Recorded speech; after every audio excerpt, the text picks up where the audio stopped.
Laneikka can just, Hello. there we go. There we go. Hello. There we go. I keep Perfect. hearing my breath when I breathe through my nose.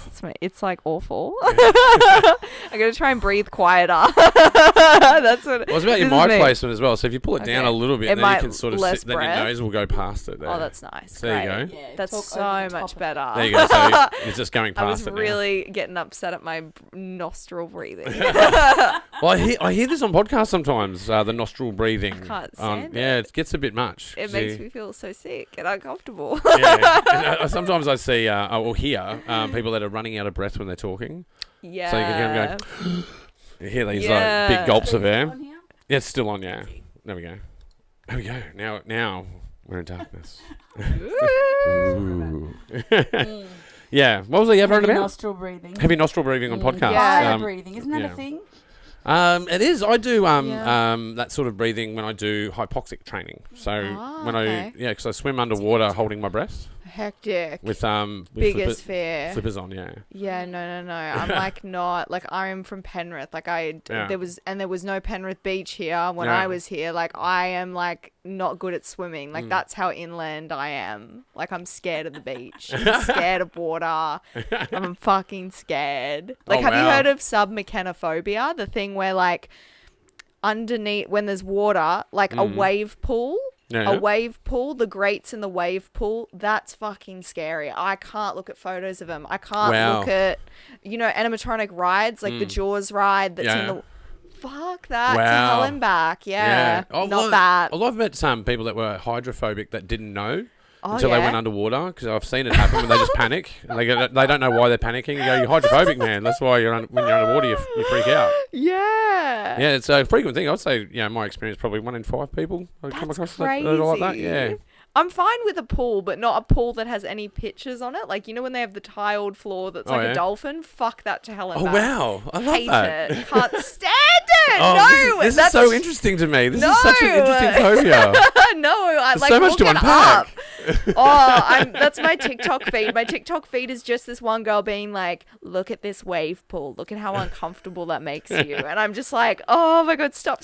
I look for wave pools. Okay, you're nuts. Yeah, I bodyboard in a wave pool. Oh my god, you're nuts. There's one at Homebush. Yeah, You're nuts. catching tubes there. Next time, go underneath with all your breathing and look at the grates. Yeah. And have a good whiff and look for me, because I can tell you that's where hell is. Well, I can understand that, because rips. I can be scared of rips Yeah, sometimes. that's Rips can be scary, but they can Yeah. be useful. You can get you out to a point where you want to surf, so you actually deliberately get in the rip. That's crazy. Yeah. But when you're not, when you're accidentally in a rip, that can be scary. Yeah. Yeah. Don't fight it. Just hold on. Okay. If you got something to hold on to.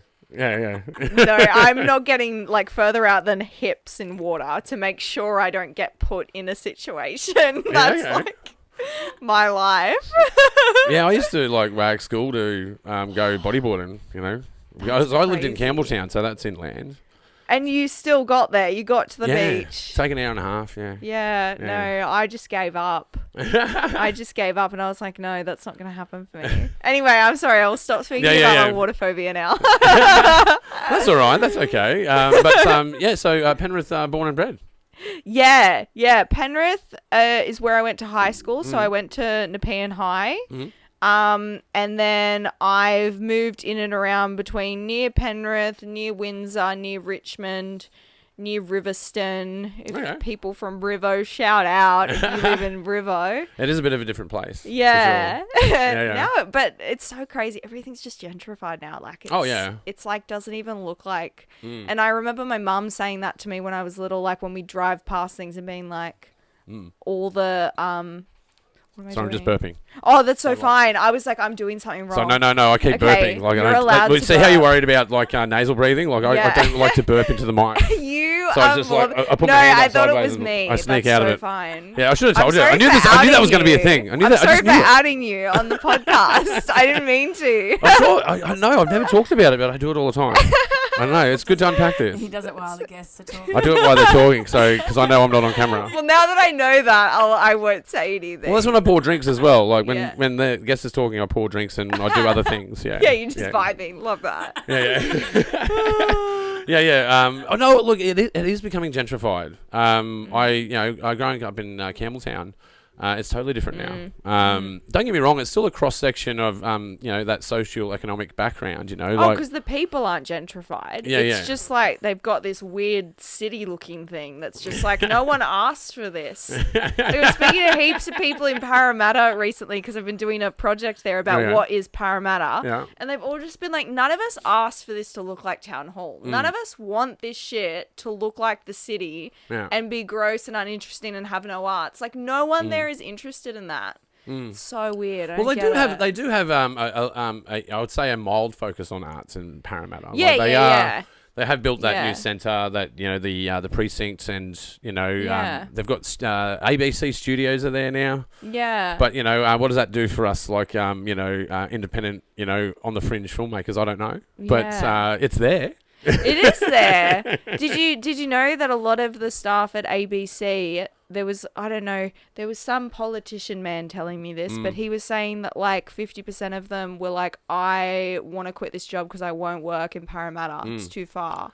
Oh yeah, like we've been. Babe, that's barely Western Sydney. That's like just like the first stop. Like it's nothing. You remember when like Tropfest came to Parramatta, right? Yeah. And that's what everyone was complaining about. They're going, it's too far to go. It's like half an hour on the train, man. I can't with the idea that Parramatta is too far. Like, it actually just pisses me off, especially because, like, some of them will say it's too far, and then I'm like, you live in Earlwood.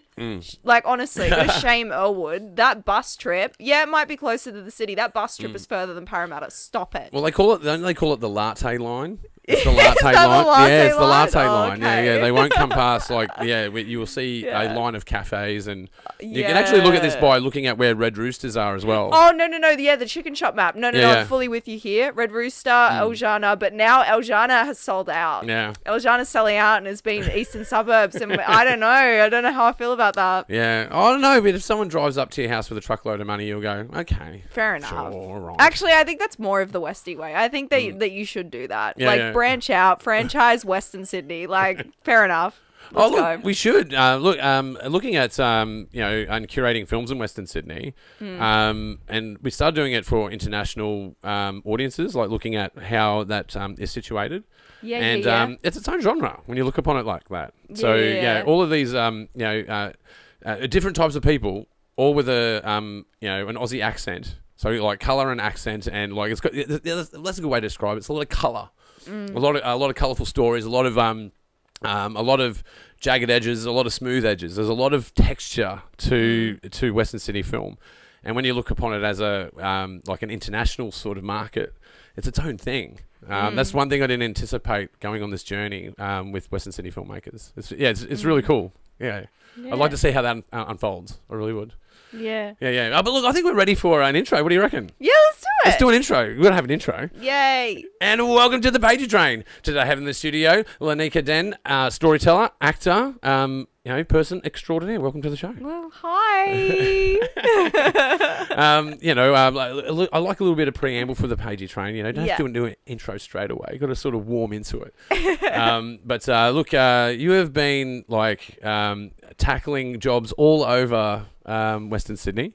Like you're working on a documentary at the moment, yeah? Yeah, I'm working on a documentary about my uncle who's just come back into, I've never met him, but he's just come back into my mum's life, and he's got Asperger's and he has cancer and lots of things are happening. But when we found him, he lives in Richmond, so it's all in Western Sydney.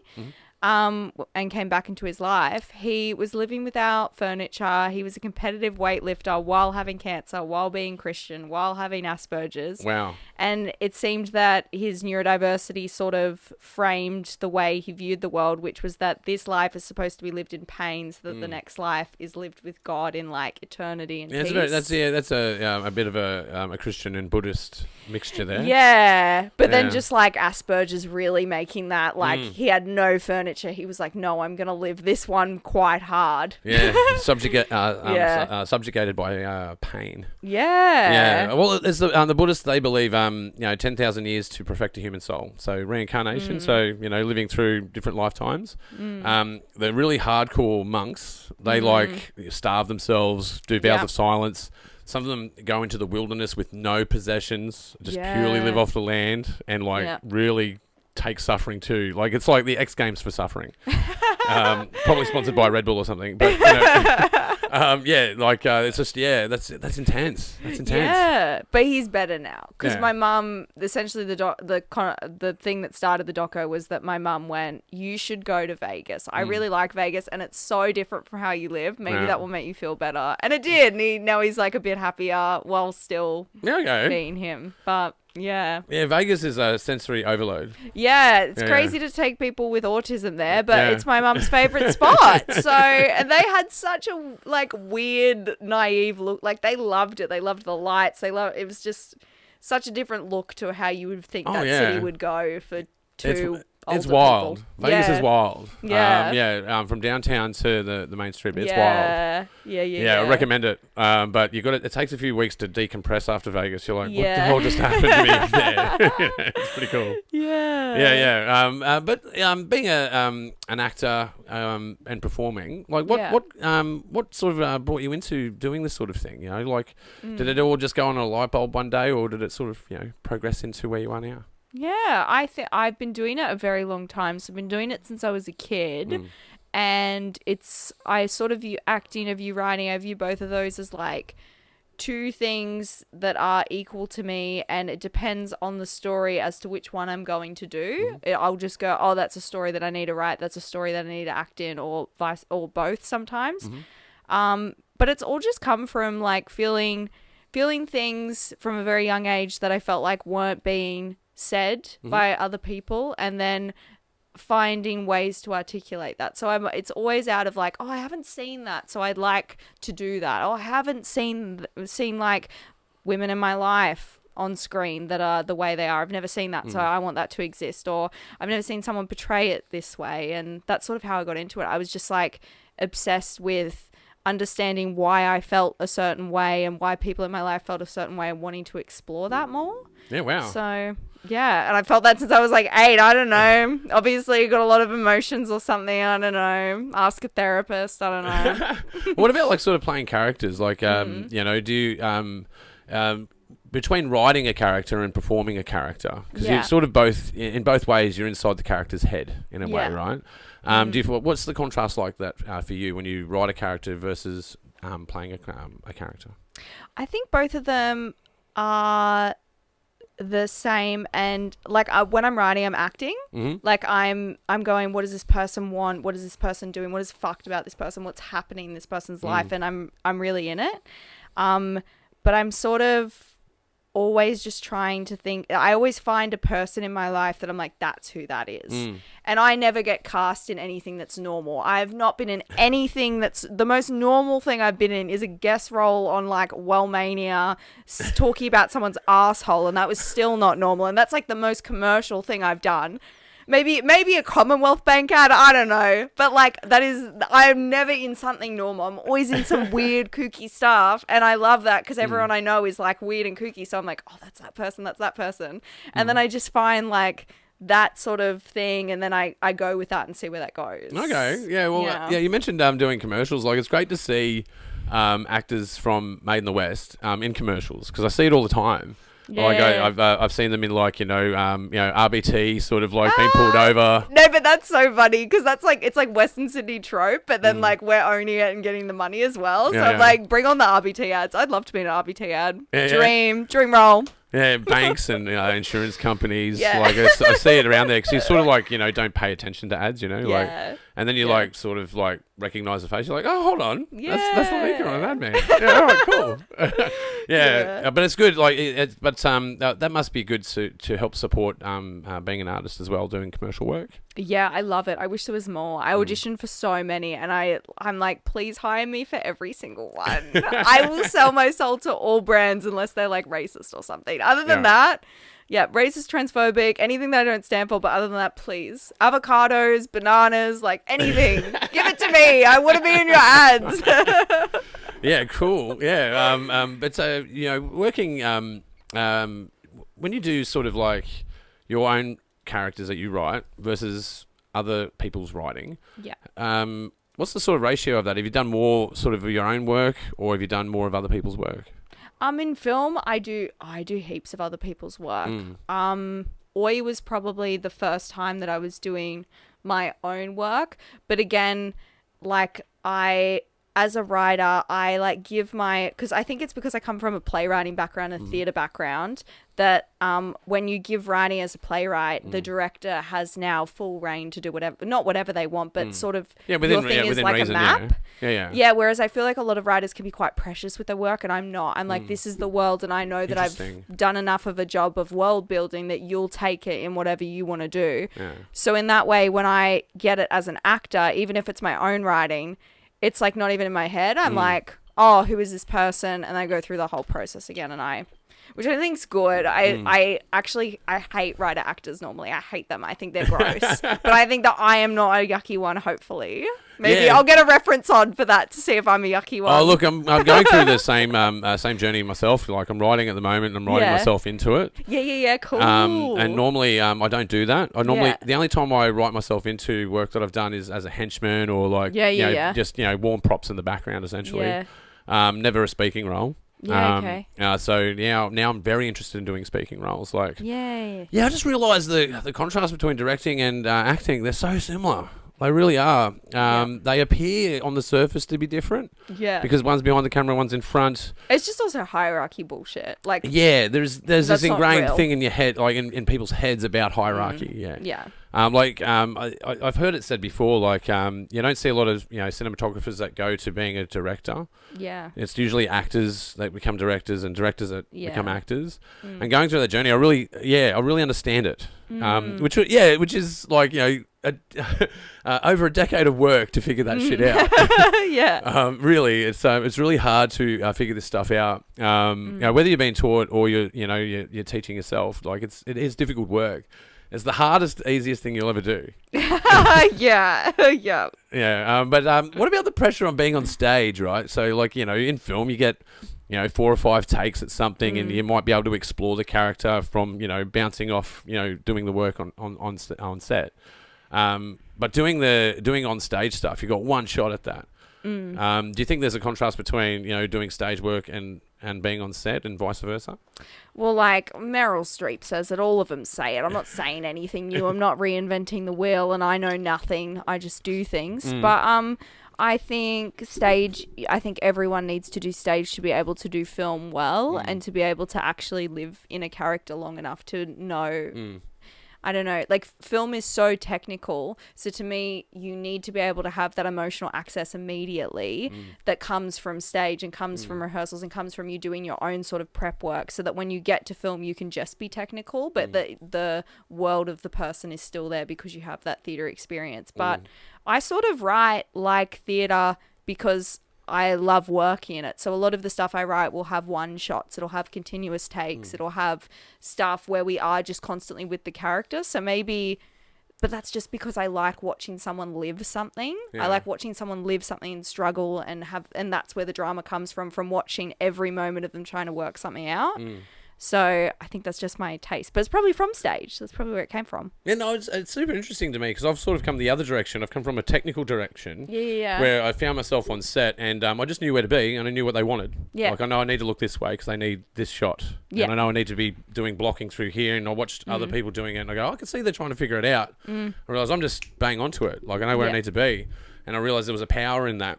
Because then I could give more time to the character. Yeah. And then, because when you're first doing something, a main role, it's fucking scary, man. Like, it's like, people are watching you. You're dependent on, and you're required to deliver. Like, there's no negotiation. You have to deliver. Like, there's no negotiation with it. And being able to explore a character, I found, that's where the play is. That's where the fun is. Like I look just as forward to doing rehearsal as I do performing. Yeah, rehearsal is the best. It's better than the film. Yeah. It's the best part. It's where all the creatives actually work together and understand each other. Like even cinematography rehearsals, they're my favorite stuff. Like on a film I did recently, they worked out so it's a one taker. So they've already shot this, and then we reshot the movie again for the first scene. Yeah, does that make sense? So we did a reshoot because they were just like, we're not happy. Yeah, it's not fitting. It doesn't fit in. Yeah, properly. Yeah. They watched the edit, not happy, and then they've done a one taker instead in this new reshoot. And in rehearsals, the scene is written completely different. They got rid of all of the lines in the end from rehearsals. Okay. And the cinematographer ended up suggesting that the way that we were going to introduce all of these characters is through a juice popper. Yeah. And it's actually, I know that sounds like really vague, but it's actually the best thing I've ever seen. I'm like, because this one prop in a one take and how it interacts with all these people tells you everything you need to know about this like really cooked apocalyptic sort of world. Yeah. Like it's nuts. Yeah, because it would be more showing than telling, right? Yeah, and none of that can happen without rehearsals. Yeah. Like none of that. Yeah, okay. Yeah, that's interesting again, and it really does come down to it. Rehearse, right? Yeah. I guess like being in the future, like don't get me wrong, love living in the future. But you know, we can always just look back at the camera, right? You can go, how was that take? And you can, you know, stop what you're doing and go and look at what you just did. In the past, you couldn't do that. They had to really practice to make sure when the money's rolling, because film's expensive, you got to get it right. So there was that same pressure of stage performance and, you know, being on set. But I think those barriers have changed. Yeah. And the technical class has changed as well, the understanding of that. That's why, there's so many multi-directions you can get into film is what you always figure that, but I think it's way more vast than people think to get into it because it's such an intersection of art. Film really brings it all together. Just read anyone's credits and see how many people work on film. Like, there's a lot of people it takes to put story together.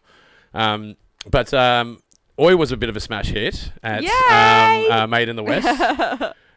Taking out the glassware. Yay. What was that like? It was awesome. I submitted my first film I ever made like 5 years before that. And that was like the first time I'd ever got a crew together. And of course I'm 17 doing nudity with actors. Who knows? Like who knows what I'm doing? But I learnt so much from that, and it was such a pleasure to come back with like a fully realized thing and be able to do it. And it's so Western Sydney. But very brave film. Yeah. Because that was Yee.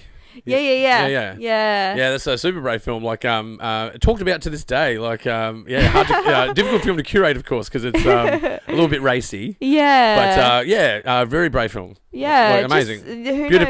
Beautifully produced. But I that's what I love about, like, I'm so thankful I've started, like, because plays film, I've been doing it all since I was, like, 16, 17. Like, that's when I put my first play out and all of that. And I'm so thankful I did that. And I would encourage any young person to put work out there as early as you possibly can. Because if I hadn't have done that, I think I would self-edit so fucking hard. If I was I wouldn't put out the same play now. I wouldn't put out the same film.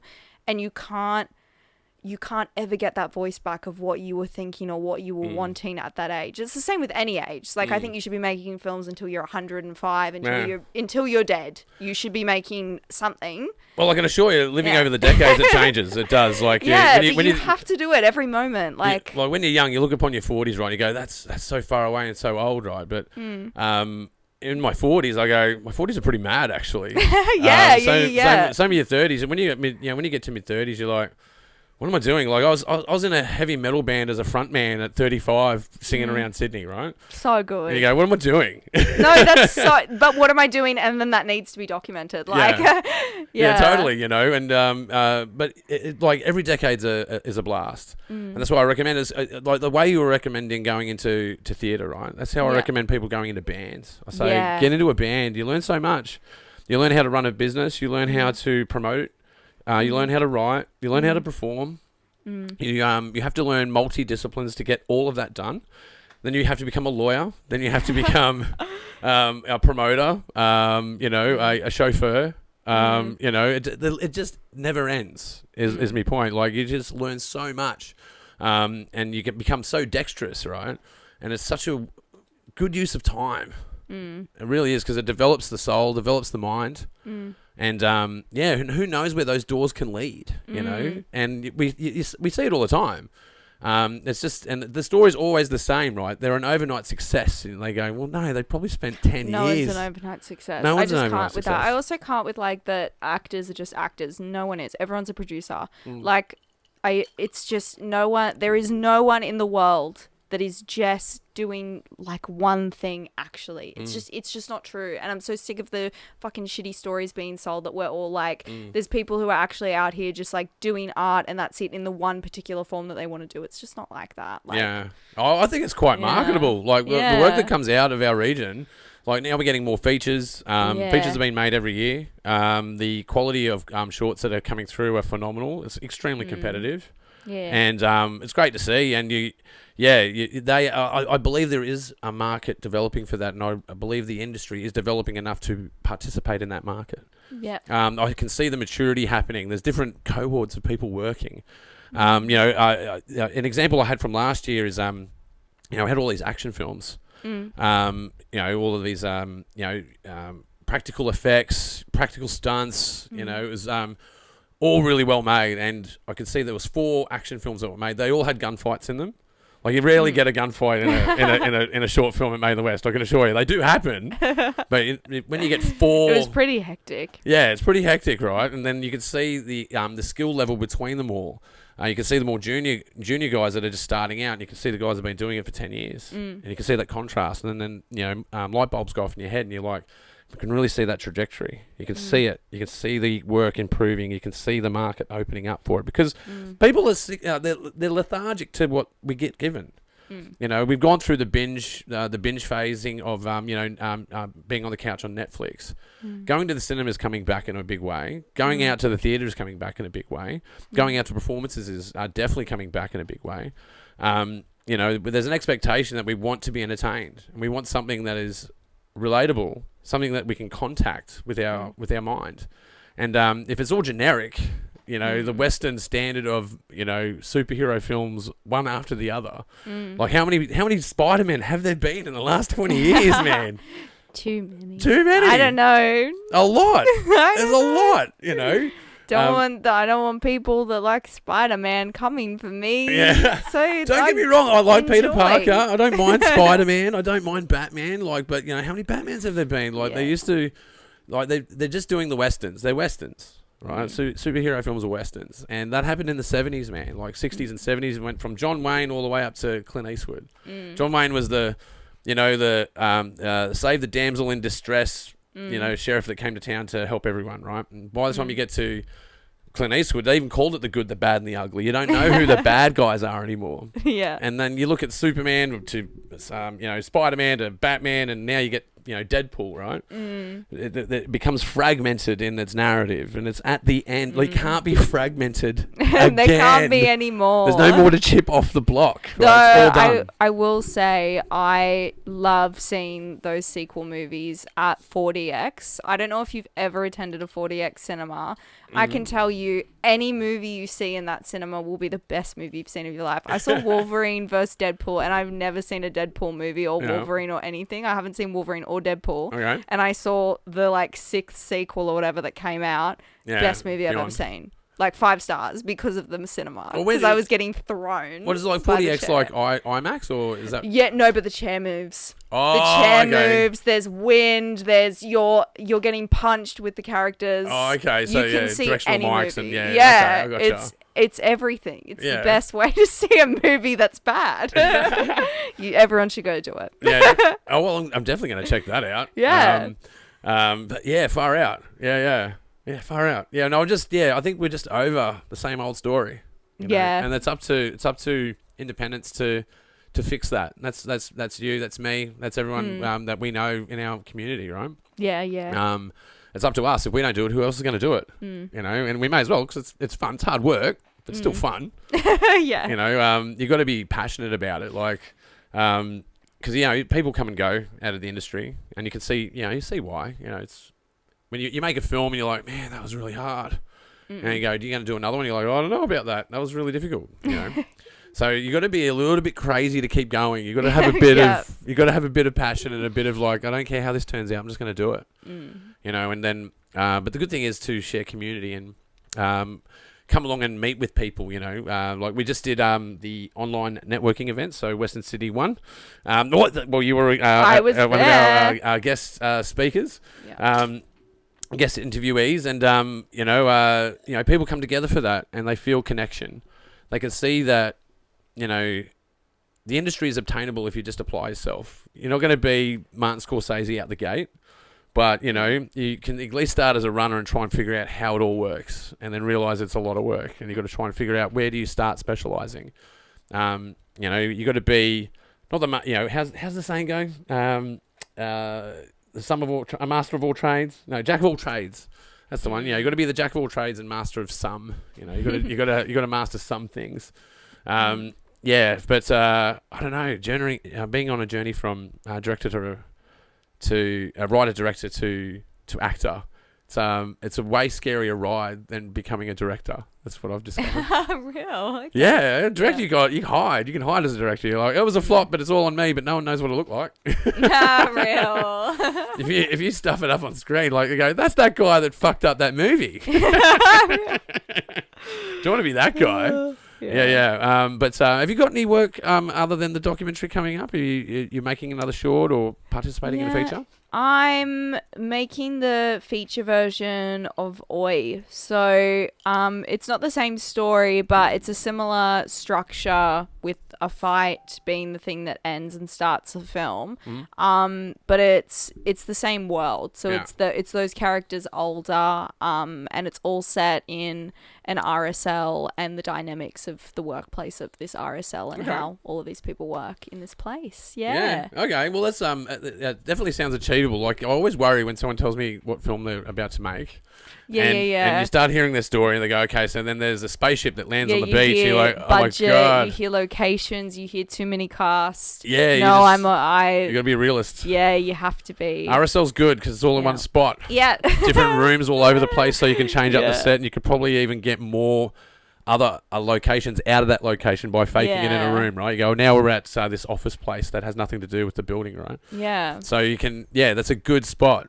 That's a good idea. I think limitations are the best. I think limitations allow you to make more, like, because we're always aiming for specificity. Like, the more specific you are, the more universal it'll be. The more limitations you have, the more specific you're forced to be. Yeah. So I always think it's, like, the best. I'm like, have one location, have two locations, like, max. Like...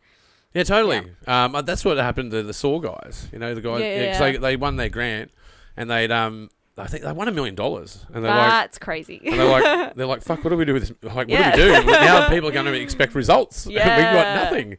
And they were in a pub, and Mad Max was playing. Yeah. And Mad Max, there's the end scene where he chucks him a saw. He goes, that saw is strong enough to cut through your foot, but not strong enough to cut through that chain.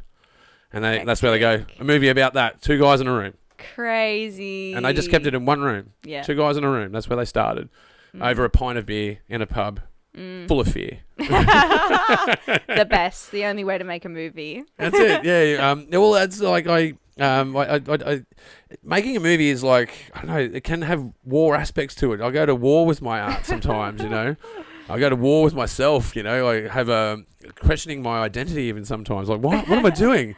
And then going into like, I fucking love this. This is mad. It can be quite manic doing this kind of work because it's so long hours. Yeah. Very easy to be on a poor diet and low sleep doing this. Especially writing. Like, what about your writing technique? Are you a blinking cursor kind of person, or you like map it out?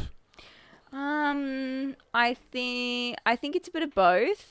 I'm very big on you have to feel it and it has to feel right in order for it to be right. I don't think there's a correct way to make a movie. I don't think there's a correct way to structure stuff. I think those American guys on YouTube that do the act 1, act 2, act 3 and they yell at you on YouTube are a bit much. Like, totally valid, definitely a way to make a movie. But I also just think you've got to be like, where is my character? And feeling that in your body, that's the next thing they're going to do. That's going to be really fucked. They've got to do that. And then that's sort of how I plot it out. So I might like do a beat sheet and then start writing. But I'll usually be, after that, I'll be straight into it and just trying to work it out as I go. And then I'll end up with some sort of mushy draft to then go, okay, what am I really trying to say? And then go back further. Okay, so sort of base it on some anecdotes and then find the castle walls around that. Yeah, and like feel it with the people that I'm writing. So like, what would they do? And then a lot of my life comes into it because I go like, oh, that's exactly what this person would do here. And I think the stuff from your life that's really specific that no one would know is you is like the best stuff. Like I was just in a play development for a play I'm writing, and it was crazy when they would talk about what they loved. I was like, oh, that's something I do with my mom. That's crazy that like, yeah, and like, but you don't say that, but you go, oh no, that's like real shit. And like, that's the things that people usually take to, the stuff that's really real and specific that no one would know otherwise, but it is real. Yeah. Okay. It's interesting talking to you. It's like being on the other side of a coin. What do you mean? Because I create the castle walls first. I do the, and then I yeah. populate it with anecdotes. Yeah, okay. So the anecdotes come to me after I build the walls. Yeah. If that makes sense. Yeah, no, I get you. And I map it. Yeah. So I'll do palm cards. So I'll map out a story, or I'll do it. Doing it on computer these days. So just little thought clouds, or in notes. So I'll just develop a scene or just a scene idea. Or a premise. So it all starts with a premise. What's the premise? Everyone's always looking for their Pulp Fiction. What's in the case? So we're going to make a suitcase film. Is it going to be a suitcase film? Yeah. Is it going to be, rags to riches, a gangster film, or is it going to be a sci-fi questioning of, what is identity? What is self? Yeah. So I start there. I go, all right. So, like for instance, one I'm working on at the moment is Microcosm. It's about fractal realities, about people that are on a spaceship flying to Proxima Centauri, and don't want to give too much away, but they get Alzheimer's at the other end if they don't go into a dream state. So they have to put themselves into a dream state to keep their brain active. Yeah. The dream state is a reality. Yeah. And then it's about that reality and them coming out of that reality. So I think about it that way. So I think about that's the fair that you have to structure that. That sounds like that's something that you would have to structure first. That's a lot of thinking. Yeah, it's very... My films are very like human-led. They're going through something. That's a lot of thinking. Yeah. No, but that's when I get them in there, though. That's when I do that to them, I'll animate the characters once they're inside of that that universe or that world. Yeah. And that's where I find them... It's easy to make them talk at that point. I find it hard to make them talk unless I build what's around them. Once I've got the structure, they just speak. It's like I'm like a man possessed when I get into that position. Because you've got to sort of set it up, and then when you get it ready to write, you're like, well, all right, let's go. Yeah. And if you get to a mind block, you get a bit of writer's block on one, you can just pick up another scene and go, all right, let's work that one.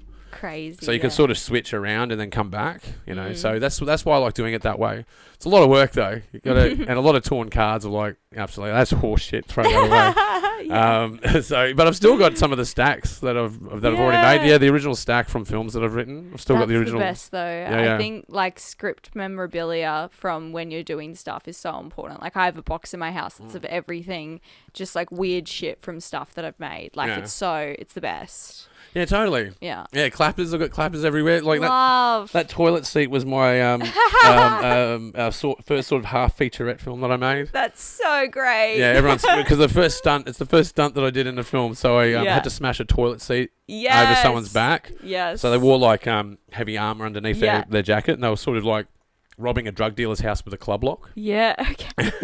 Wild vibe. And then the main guy, the gangster's in the bathroom at the time, and he couldn't find any other weapons, so he just comes out with a toilet seat and just whacks him over the head. And that's the toilet seat. Love, got to keep that. Yeah, and the crew all signed it, and go, yeah, thanks for helping, with the work, and it was great. And that's we showed that at Made in the West 2. Because that's where it all sort of started, Made in the West.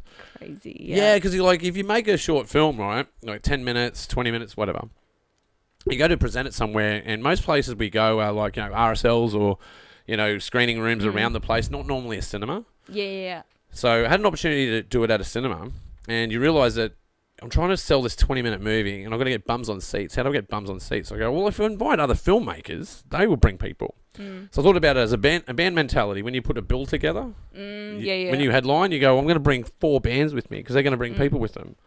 So I thought about it in that sort of way. That's what I'm saying, kids. Be in a band. Teach you heaps of shit.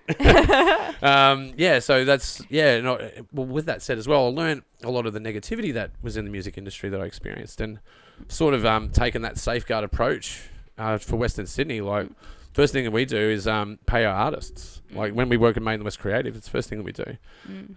When I was in the music industry, like you were the last to be paid.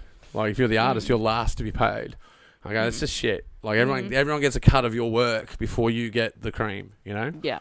It should be the other way Absolutely. around. You're putting in it's your work. It's your talent. Like the bar staff, the security guys, they just got an RSA and a security license to get their money. So it's a bit kicks you in the groin, man. Like come on, we can do it better, and that's sort of the approach I take with working with people in Western Sydney, making sure that we're insulated and protected, and that we look after each other. And get a contract, kids. When you get a job, get a contract. It's in writing. I can't even hear the word contract without having PTSD from some things. It's just like so bad. Yeah, you gotta get your contract sorted when you're doing commercial work. Stop it. Yeah. Stop We don't need to go into it. But you can already hear why, folks. We don't need to go into it. But it's stressful. It's very stressful. So if you're aware of that early, you can sidestep mines. Once bit, twice shy. You've got to. That's what I'm saying. There's so many things you've got to look after as a producer. It's your legals. It's your promotion. There's so much to look after, and you can't have eyes everywhere all the time and have superior knowledge on absolutely everything at all times. It's just not possible. No. But it takes time to develop. You can have everything, you just can't have it all at once. It takes time. But you were saying you're working on a play at the moment. What's the play you're working on? I'm doing a first draft for Belvoir, and they came to me with an idea which was about Sam Kerr and the Matildas and the Tillies, and women's soccer and queerness in women's soccer. And they wanted me to write a story about a young kid from Western Sydney who's obsessed with Sam Kerr. Okay. So that's what I've done. Okay. That's a play? What, sorry? That's a play? Yeah, it's a play, but it's... I think plays and film are the same thing. So everything's like huge action scenes of soccer. Oh, yeah. Like it's hectic. But yeah, I love it. Different canvas, that's all. Yeah. Different canvas, same brushes. Yeah. Yeah. But I love it. But everything's just about people that I've grown up with that I don't see on screen. That's it. Look, I think that's just about wraps it up for us, really. But look, it's been wonderful talking to you today. I've learnt so much, and you're inspired. That went so quick. Yeah, I think what have we been doing, an hour? Yeah, we've been on for an hour for your drive time commute. Make sure you listen, like and subscribe, and follow, and tick like, and do things. Put on the notifications, blah blah blah. But once again, thank you so much for being on the show. Thanks for having me. But before we go, actually, can we find anything online about you? Where can we find Oi, and where can we find where can we hire you as an actor? Where can we go? You can just look me up on Instagram. It's my name, so it's Laneikka, Laneikka, because my mum spelt my name for fun. She just made it up. That's why it's spelt like that. And you can find me there, and then you'll see my website. You'll see all of it. Yeah, that's it. All right, go to the Instagram, kids. But once again, thank you so much for being on the show. Thanks for having me. And guys, you've been watching the Pagey Train. That's right, the Pagey Train. You can go and check us out on YouTube. That's right, YouTube. And while you're there, don't forget to subscribe. Or you can go find us on Spotify, video on Spotify. And while you're there, don't forget to follow. But if you're avid listeners out there, you can find us on iHeartRadio, Apple iTunes, basically anywhere you can find podcasts. You've been watching the Pagey Train, and we'll see you next time. There we go. Woo! That was pretty fast. with that outro. Can I get 5? Can I get 50 over here? 50 over here. Got 5, 50. Oh yeah, thanks for producing as well tonight. Really appreciate it. Thank you.